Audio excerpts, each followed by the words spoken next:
Vamos a poner, perdón, vamos a poner un poco en orden todo esto. Como comentaba antes, que el otro día, hablando en la radio, creo que todavía esa frontera o esa diferencia entre lo que es un cometa, lo que es un asteroide, si las lluvias de estrellas son solo cometas, son solo asteroides, son pedruscos, en fin. Bueno, vamos a poner un poco cada cosa en contexto y vamos a hablar en general de todo esto, ¿vale? Que ahora sabemos que nos llegan las Perseidas, las lluvias de verano, que no son las mejores, pero evidentemente es en verano, todo el mundo sale al campo, vacaciones, Las y de parece mejor que son las más tiempo. famosas. Las de mejor tiempo para verlas. Las de mejor tiempo, efectivamente, pero no son ni las más espectaculares, ni las más atractivas, ni en las que se ven más, más meteoros. Pero bueno, ahora las comentaremos un poquito. Pues nada, vamos a empezar un poquito a hablar de esto. Y en primer lugar, para ponernos en contexto, lo primero que vamos a hablar es de dónde vienen todos estos objetos, ¿no? Que nos llegan, ¿no? Y que vemos de vez en cuando por ahí, como el bólido del otro día, que ahora lo comentaremos un poquito. Bueno, pues tenemos que pensar que en los confines del sistema solar estamos hablando de una distancia de un año luz, ¿vale? Bastante distancia, ¿no? Ahí tenemos algo que yo lo defino siempre como la chatarra del sistema solar, ¿no? Hay lo que se llama la nube de Oort, o para ser más exacto, debemos llamar la nube de Opic-Oort, para hacer honor a los dos que se pelearon por su descubrimiento, ¿vale? Y allí existe, por un lado, una gran esfera que rodea a todo el sistema solar, en el que se encuentran un montón de partículas de este tipo, de objetos, de piedras, más grandes, más pequeñas, entre ellos ya Plutón, que lo volvieron a mandar casi a esa zona, ¿no? Como digo, una nube esférica donde parece ser que puede existir entre 10 y 100 billones de objetos de este tipo, ¿vale? Que están pululando. Todos estos objetos, pues fueron desplazados, muchos de ellos porque no llegaron a constituir un objeto, un cuerpo, pues un planeta. Otros porque en sus choques, pues llegaron a realmente a romperse, a fragmentarse en pequeños objetos. Y otros porque simplemente quedaron allí por la atracción gravitatoria de los grandes del Sol, de los grandes planetas del sistema solar, y también porque sobre esta zona ejerce mucha influencia las estrellas más cercanas dentro de la Vía Láctea, incluso el propio núcleo de la Vía Láctea. Entonces están en esa especie de equilibrio inestable, allí orbitando, hasta que de vez en cuando se producen choques entre ellos o se producen atracciones. Hay que tener en cuenta que esta órbita es inmensa, por lo tanto tardan a veces muchos de ellos miles de años en dar una vuelta y en volver. Entonces, cuando se aproximan a determinadas zonas mucho más cercanas, que ahora lo vamos a ver, a los planetas que los conforman, que son los grandes Saturno, Júpiter, Urano y Neptuno, como vemos ahí en la diapo, pues a veces son desviados de su trayectoria, muchos de ellos son despedidos hacia afuera del sistema solar y ya no los volvemos a ver, pero otros tantos pues son atraídos hacia el interior. Aquí hemos de puntualizar que no solo existe la nube de Oort, sino que también existe, como vamos a ver aquí, el llamado cinturón de Kuiper y el disco un disco disperso, que en realidad son planos, por llamarlo, a ver, planos, conforman una órbita, ¿vale? Lo que hemos hablado antes, una esfera, pero aquí los grandes objetos, digamos, los objetos más grandes, de mayor tamaño, están conformados en el cinturón de Kuiper y en esa órbita un poco más aplastada que está rodeada, que está llena de muchos de estos objetos. La mayor parte de los cometas que conocemos en el sistema solar provienen de aquí, de esta zona, de la nube de Oort, y han sido atraídos hacia el interior, pues como digo, o bien por impacto, o bien han pasado por determinada zona de esta nube y han sido atraídos por los planetas interiores y por la gravedad del Sol. Luego ya toda la conjugación de todas estas atracciones gravitatorias, pues al final acaban conformando su trayectoria, ¿verdad? Bien. Estos objetos, como digo, son muy sensibles a cualquier movimiento gravitatorio y, de hecho, una gran parte acaban despedidos y no los volvemos a encontrar para los restos porque se alejan del sistema solar. Eso con respecto a los cometas, ¿vale? Luego, en otra zona mucho más cercana a nosotros, entre Marte y Júpiter, existe una zona llamado el... a ver si lo vemos aquí. No estoy viendo yo la diapositiva. Así, ahora lo vemos, vale. Que se llama el cinturón principal, donde todavía no se tiene muy claro si esos fragmentos que están ahí son debido a un planeta de mayor tamaño, como podría ser Marte o la Tierra, y que se fragmentó, pues bien, por choques de otros objetos exteriores, de otros cometas, de otros asteroides, o bien simplemente porque se agruparon ahí también por atracción gravitatoria pequeñas partículas de este tipo, ¿vale? Pequeñas piedras. Y ese cinturón principal está orbitando, en esta órbita también entre Marte y Júpiter, pero a veces también por choques, como vemos en este pequeño vídeo que os pongo ahí para que lo veáis. A veces chocan algunas de esas piedras, no es fácil que se pulsen choques, pero ocurren, y esas pequeñas piedras pues salen despedidos hacia el interior o hacia el exterior. En este caso, estos están más sometidos a la atracción solar y por lo tanto la mayor parte de las veces pues salen despedidos hacia el exterior. Este cinturón, como digo, principal lo forman básicamente asteroides. ¿Y cuál es la diferencia entre un cometa y un asteroide? Los objetos que conforman la nube de Oort son mayoritariamente cometas porque son componentes originarios del sistema solar que están cubiertos por un núcleo rocoso y por una parte exterior de hielo. De hecho, allí predominan objetos que tienen hielo, agua, que tienen metano y amoníaco, mientras que los cuerpos que vienen del cinturón principal, de esta órbita entre Marte y Júpiter, son asteroides. Los asteroides no tienen hielo, son simplemente objetos rocosos y en su mayor parte están formados por hierro, magnesio y no suelen tener restos de ningún componente orgánico, ni hidrógeno, ¿ok? Bueno, los asteroides no dejan estelas en el cielo, sin embargo los cometas sí. ¿Por qué? Porque tienen hielo. Cuando estos cometas se acercan al Sol, debido a la radiación solar, al calor, el hielo sublima. Sabemos que en el espacio no puede existir el estado líquido. Entonces, directamente de hielo se transfiere por el medio del proceso de sublimación a vapor y por eso vemos esas estelas, ¿de acuerdo? Entonces, que tengamos muy claro cuál es un poco la diferencia entre cometa y asteroide. El cometa tiene hielo, el asteroide no. Y también, evidentemente, son muy sensibles a esas atracciones gravitacionales, ¿no?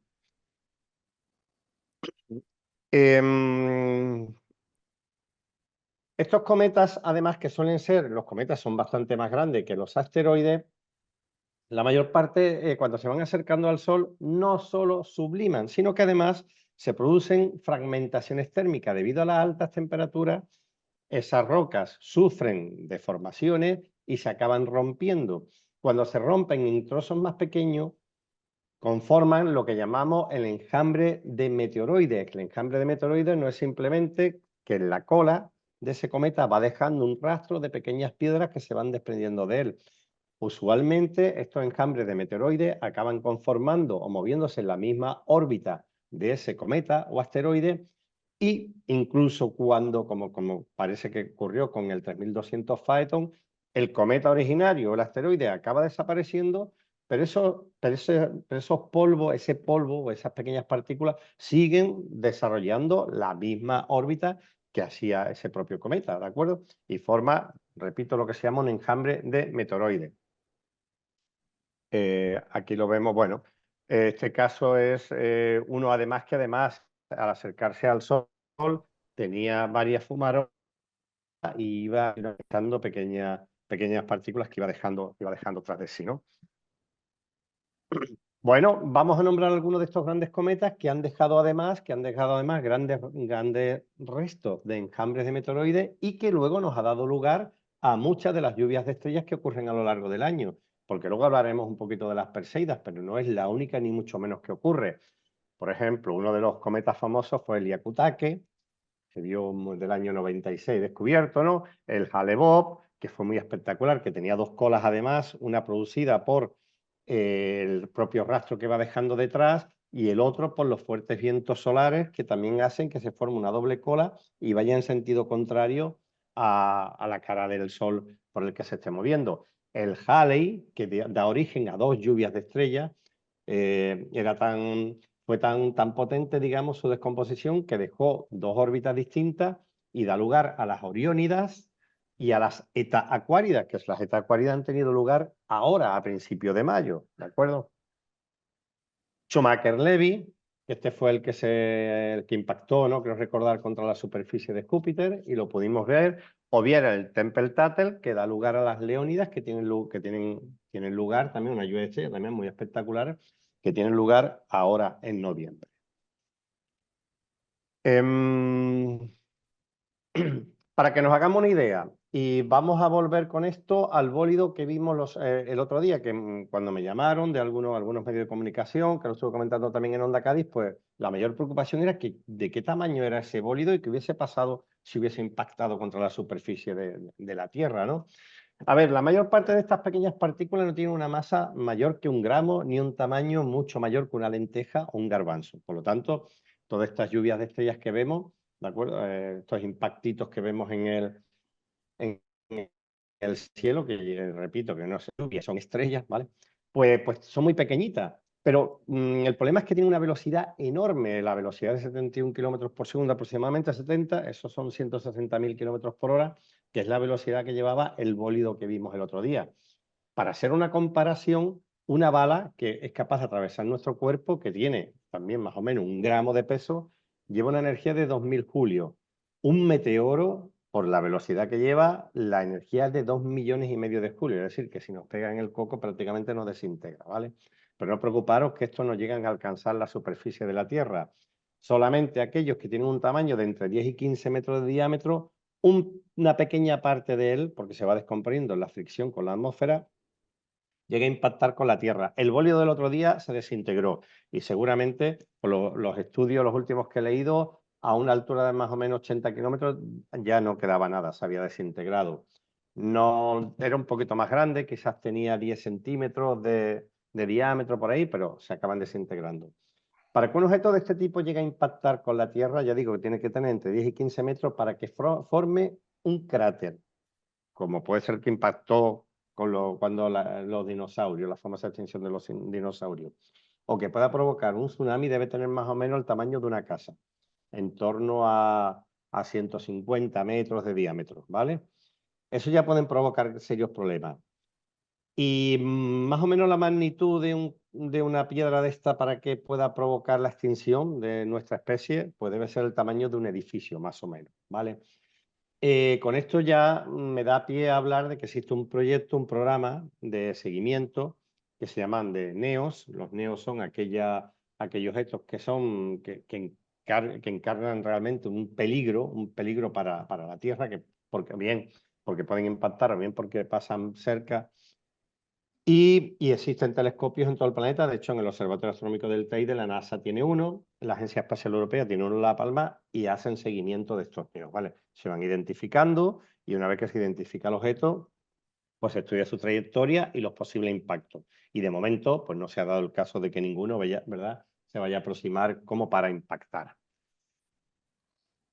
Ahí están estudiando, sí. Tenemos a Juan Luis Cano en la Agencia Espacial Europea, que posiblemente Efectivamente. el último programa lo incorporemos porque bueno, está cerca del asteroide Day, que será a final de junio, y el último programa, pues él siempre se acerca y posiblemente lo tengamos por aquí. Perfecto, pues será un placer conversar con él. Y ya hablando de las lluvias de estrellas, ya he comentado antes que todas las lluvias de estrellas pues, están relacionadas, ¿verdad?, con un objeto de mayor tamaño que se ha ido descomponiendo.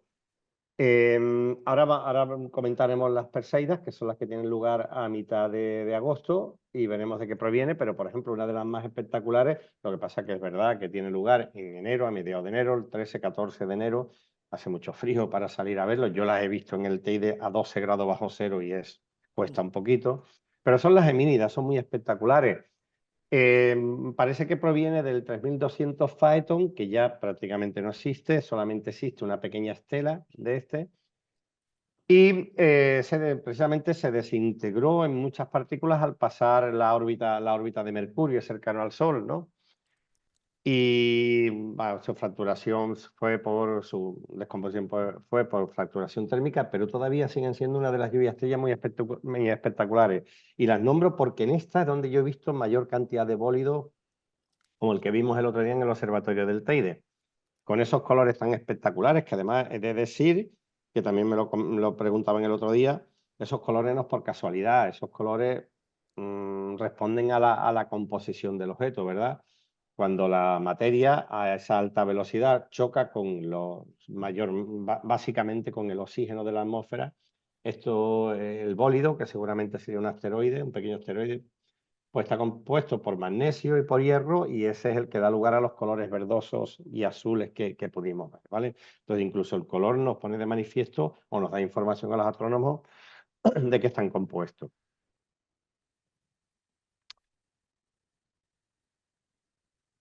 Bien, ¿por qué se llaman estas lluvias de estrellas? ¿Tienen nombre de objetos del zodíaco? ¿Por qué se llaman de elementos? ¿No? ¿Por qué se llaman gemínidas o perseidas? Nada tienen que ver, absolutamente nada. De hecho, en realidad, yo siempre digo que las constelaciones no tienen nada que ver ni las estrellas que los conforman. Lo que pasa es que el fondo del cielo, eso lo sabemos todos los astrónomos, ¿verdad? Para nosotros es un plano, es 2D, porque está tan lejos. Entonces, lo que hacemos es relacionar unas estrellas con otras y que nos conforman un dibujito. Pero una estrella está a 200 años luz y la otra que está al lado está a lo mejor a 3000 años luz, es decir, no tienen nada que ver una con otra. Pues lo mismo pasa con la lluvia de estrellas. Simplemente se le pone el nombre del objeto de la constelación de la que parece provenir, porque cuando la Tierra atraviesa ese tubo meteoroide, esas partículas se prolongan en el espacio, lo que se llama el radiante, y parecen provenir las que tienen lugar ahora de Perseo, ¿vale? Y las que, por ejemplo, tienen lugar en diciembre, por la Gemínida, de Géminis, pero en realidad es un punto de referencia, no es que vengan de allí, ¿vale? Están orbitando y están aquí en nuestro sistema solar y no tienen nada que ver con esas constelaciones, pero es por clasificarlas con un referente, encontrar un referente en el cielo es complicado, ¿vale? Entonces, por eso se le referencia. Y bueno, simplemente pues en este año 2024 nos van a quedar algunas por ver, pero también hemos tenido otras tantas que se repiten de momento año tras año hasta que no acaben desapareciendo. El 3 de enero tenemos las cuadrántidas, que provienen del asteroide 2003 H1, que también son muy, muy espectaculares de ver. Las líridas en abril, estas son más débiles, que provienen del cometa Thatcher. Las acuáridas en mayo, que provienen del cometa Halley. Por eso se sospecha que el bólido que vimos el otro día es un pequeño fragmento del cometa Halley, porque coincide con la lluvia de estrellas de las acuáridas que ocurren precisamente por los restos del Halley. Las Perseidas en agosto, que son restos del cometa Substratel. Las Oriónidas, que son en octubre, que también son del cometa Halley, es decir, el cometa Halley nos ha dejado aquí bastante, no solo la estrella de Belén, sino otros muchos recuerdos, como son dos lluvias de estrellas.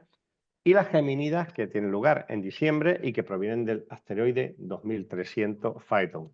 Así que nada, desde aquí, solo desear que disfruten de las próximas lluvias de estrellas, de las Perseidas, y que pidáis muchos deseos. Nada más. Pues muy bien, pues muchas gracias Javier por la explicación. Y nosotros como agrupación solemos hacer las Perseidas, pero digo de manera públicas. Después las otras hemos asistido, hemos ido, ¿verdad, Lito? De manera más particular a la agrupación. Pero claro, las Perseidas tienen la ventaja, como hemos dicho antes, del tiempo, de la oportunidad, ¿no? De que estamos en el verano, tenemos mucho tiempo libre, la gente se queda hasta altas horas, porque normalmente las Perseidas, bueno, el año pasado no sé a qué hora Y que tú la campaña de publicidad es gratis.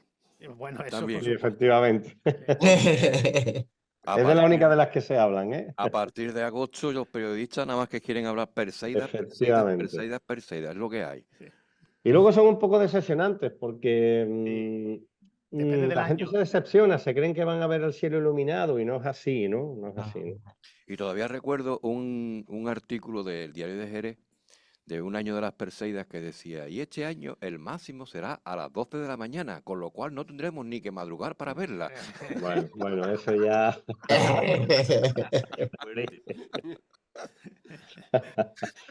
Bueno, el año pasado la organizamos en La Barca y la verdad es que fue un éxito de asistencia. Este año queremos volverlo a hacer posiblemente allí.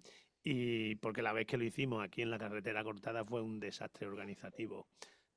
Porque aquello era un túnel, los coches. Y bueno, en La Barca también tuvieron problemas de acceso. Este año, si lo hacemos, tendrán que poner aparcamientos fuera, porque ¿cuántos fueron, Lito? Más de 300 personas, ¿no? Sí, fueron muchas, demasiadas. Demasiado. Demasiadas. Y después, bueno, pues lo que pasa es lo que ha contado Javier, ¿no? Que por desgracia, bueno, pues hay que estar bastante tiempo para ver Sí. algunos uy, oh, y algún oh, tal, pero no es continuo ni es... Hay otras mucho más espectaculares, pero fijaros en una cosa que me di cuenta el otro día. Tenía que preparar también un proyecto para, bueno, y una historia, una conferencia para el tema de los eclipses venideros. Y el eclipse del 2026 ocurre el 12 de agosto. Puede ser espectacular. Dos Además, cosas. ese va a ocurrir creo que al atardecer, ¿no? Ujú. Creo que es el que ocurre a última hora. Va a ser muy espectacular porque en el momento de la ocultación del sol, el reto de la fotografía será conseguir fotografiar el sol oculto y alguna estrella fugaz, porque va a coincidir Hacer con las lluvia, Perseidas. claro. Va a haber lluvia. Ujú. Entonces, lo digo para que os vayáis preparando porque esa foto puede ser apote. Sí, muy Bueno, interesante. habrá que ver si el radiante más o menos pilla en el campo. Bueno, con Bueno, pero tú sabes que las lluvias de estrellas, aunque el radiante, había veces me Sí. dicen la gente, bueno, ¿dónde tengo que mirar? Digo, lo mejor es tumbarte y mirar para todo el cielo, porque a veces te Claro. vienen por un lado o por Claro, otro. por eso sí, digo lo sí. del gran angular. Vale. Sí. Pero puede ser espectacular si conseguimos algunas en la foto del sol eclipsado y alguna buena estrella fugaz, puede ser Memorable. una postal chula, ¿no? Bueno, De hecho, yo cuando me preguntan, yo le digo, el peor sitio donde pueden mirar es precisamente de donde vienen. Ah, Hay que Efectivamente. separarse un poquito de la zona sí, de donde aparentemente vienen. Si no, te pierdes efectivamente. muchas, te pierdes muchas. Efectivamente. Aparte que su trayectoria no es la misma en todas, entonces es como un haz que sale para todas partes, entonces puedes mirar Mm. para cualquier sitio. Un Pero radiante. un radiante. Bueno, Javier, foto radiante. la foto ideal sería el sol eclipsado y ahora una Perseida que va en dirección al sol. Vamos, eso ya sería la Bueno, no. foto de... El pánico colectivo puede ser, que Y seguro que que se habrá gente encienda el cortándose las sol, ¿no? Y que venas, se encienda seguro. el sol cuando ya parezca que vaya a chocar, Sí, que no va a chocar en la vida, sí, sí. pero... Me Ahí estás con las dando una perlitas, idea. ¿verdad? De Bailey, sí. Con el De Bailey, ¿no? Photoshop me estás dando una idea que verás tú con el Photoshop. Vamos, a mí no, pero estás dando una idea que la gente ya va a La va estar a poder por... hacer, la va a poder No, hacer. no, si no Ahí manda viene. el RAW, no, aquí no hay nada, ¿eh? Si no hay round, no hay tu tía. No hay tu tía, no hay premio, ¿eh? Hay que mandar la original, hay que mandar la original. Bueno, pues si quieres alguna cosita más, Javier, muchas gracias, como No, siempre. nada más, gracias a vosotros.